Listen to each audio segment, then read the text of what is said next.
Oops! Andito na naman si Uncle Tax. Saturday brunch pala namin kaya sobrang busy na naman kami. Dahil yung first batch na guest namin ay 200 mahigit. At mamayang gabi naman yung second batch naman nasa 200 din mahigit. Kaya nga eto, nagsisimula na kami mag-setup dito sa labas. Ganoon talaga, obligado kami magtulong-tulungan para sa ganoon mas lalong bumilis ang aming trabaho. At pagkayari naman ng trabaho namin, dumating na rin ang staff food namin. Ito yung hotdog at saka ang itlog. Pero hindi na ako kumain, nagkape na lang ako dahil kumain na nga ako sa bahay. Lumipas ang ilang oras, dumating na rin unti-unti ang mga guests namin. Kaya ngayon, eto na sila.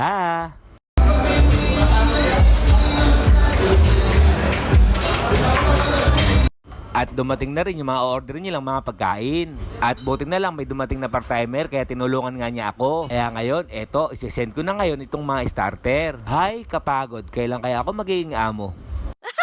Ganito lang aking ginagawa pag brunch namin. Kaya ngayon, eto, nagsasayawan na sila.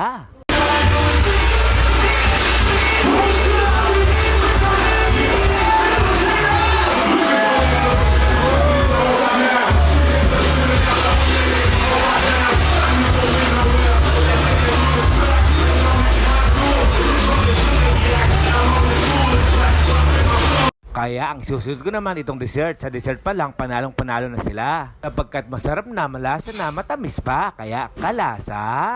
At pagkayari ko naman na isento, ako ay magpupunas na ng mga cutlery, baso, plato at saka maraming pang iba. At nang okay na lahat, dumating na rin ang istapon namin ng panggabi. Kaya ngayon, eto, nagsabay-sabay na nga kaming kumain. At meron nga kaming isang oras na break. At pagkayari to, dating na nga yung mga guests namin pang second batch. Sila ngayon nasa 200 mahigit, kaya yung Uncle Tax nyo pagod na naman pero ayos lang, at least may sweldo. Kaya nga eto, unti-unti na nga silang parating. Kaya ma-uncle, i-comment nyo naman kung saan umabot ang video ito. Kaya hanggang dito na lang. Ito yung Uncle Tax. Ingat!